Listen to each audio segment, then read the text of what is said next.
You are watching 12 PM Bulletin.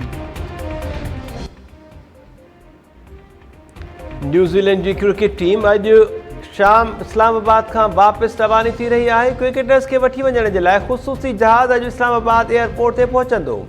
पिंडी में one day series शुरू थियण खां कुझु घड़ियूं अॻु न्यूज़ीलैंड सिक्योरिटी सबबु ॼाणाए दौरो ख़तमु करे छॾियो हो। पीसीबी तरफ़ां मामलो आईसीसी अॻियां उथारण जो फ़ैसिलो।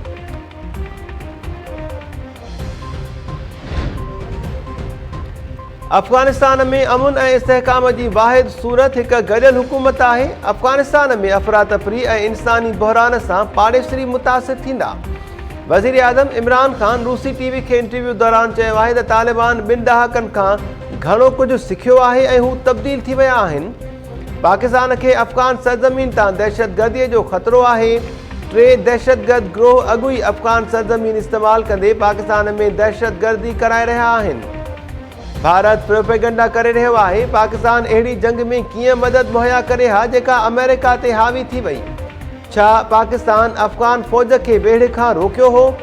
तालिबान हुकूमत खे क़बूल करणु इंतहाई अहम क़दम हूंदो।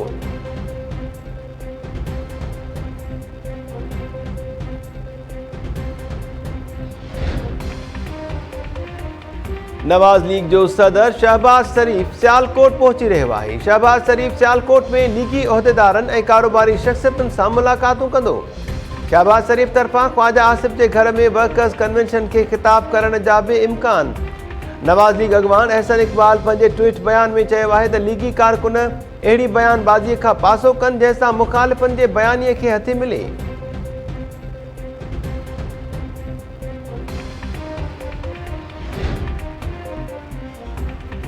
पीपल्स पार्टी MNA ख़ुर्शीद शाह जी नैब हथां गिरफ़्तारीअ खे 2 साल थियण ते सखर में एहतिजाज। पीपल्स पार्टी जे सॾ ते ख़ुर्शीद शाह जी आज़ादी जे लाइ एहतिजाज में जियाला शरीक।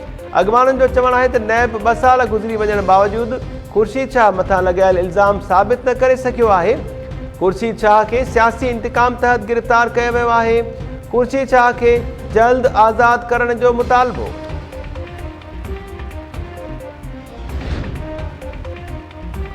पनवाकिल में पुलिस जे तशद्दुद बाबति पोस्टमार्टम रिपोर्ट जारी करण ते डॉक्टर खे धमकियुनि ख़िलाफ़ एहतिजाज। तालके अस्पताल जे डॉक्टर्स ऐं अमले तरफ़ां OPD जो बाइकॉट। एमरजेंसी वार्ड अॻियां एहतिजाज दौरान पुलिस ख़िलाफ़ नारेबाज़ी। MS ऐं डॉक्टर्स जो चवणु आहे त सालू जतोई जी पोस्टमार्टम दौरान तशद्दुद जी तस्दीक थी हुई। अहिड़ो लेटर जारी कंदड़ डॉक्टर आसिफ शेख ते SHO ॾमिरजी पियो। पुलिस पंहिंजो ॾोह लिकाइण जे लाइ डॉक्टर खे धमकियूं ॾेई रही आहे। डॉक्टर खे धमकियूं ॾींदड़ SHO ऐं अहलकारनि ख़िलाफ़ कार्रवाई जो मुतालबो।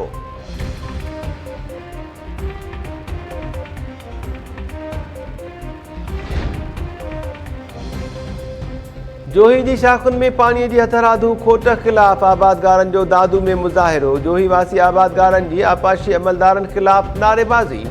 आबादगारनि जो चवणु आहे त जोही ब्रांच खे डिकाहणी, पहोर, चिंजाणी, लाखा, छन्नी ऐं नुनारी माइनर जो पाणी बंदि कयो वियो आहे। अदालती हुकुमनि बावजूदि जोही शाख ते पाणीअ जी चोरी बंदि नाहे थी। पाणी चोरी बंदि ऐं पुछड़े ताईं पाणी न पहुचण जी सूरत में चूंडियल नुमाइंदनि जे घरनि जे घेराव जो चिताव।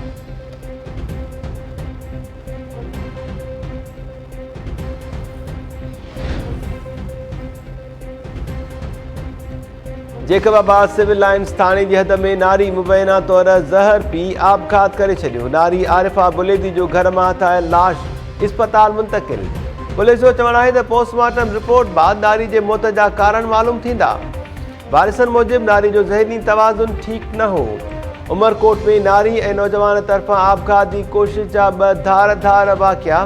करना मोरी वटि 6 ॿारनि जी माउ मघी कोल्ही ज़हरीली दवा पी छॾी।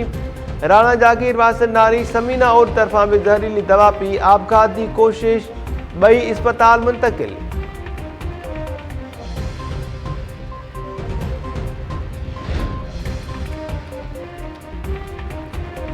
बान सैदाबाद जे शीदी पाड़े में नींगर मुबैना तौर इज्तिमाई बदफ़ेलीअ जो शिकार। 2 जवाबदार बदफ़ेलीअ बाद नींगर खे बेहोशीअ जी हालत में छॾे फरार थी विया। मुतासिर नींगर जे वारिसनि जो चवणु आहे त जवाबदारनि नींगर खे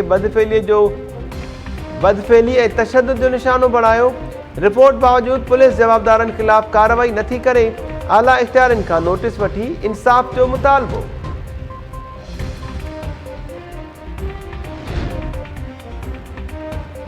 ऐं अमेरिका काबुल में ड्रोन हमले दौरान आम शहरनि खे निशानो बणाइण जो एतराफ़ करे वरितो।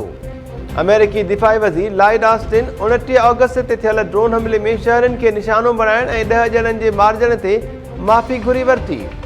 अमेरिकी बचाव वारे वज़ीर जो चवणु आहे त ड्रोन हमले में मारिजी वियलनि जे पोयरनि खां माफ़ी घुरां थो। संगीन ग़लतीअ मां सबक़ सिखण जी कोशिश कंदासीं। अमेरिकी सेंट्रल कमांड जे commander general Kenneth McKenzie Kabul में ड्रोन हमले खे ग़लती करार ॾेई छॾियो। जनरल केनेथ चयो आहे त हमले में इमदादी कारकुन ऐं संदसि कुटुंब जा 9 भाती मारिजी विया हुआ। हमलो अफ़सोसनाक ग़लती हुई जंहिं ते माज़रत कयूं था।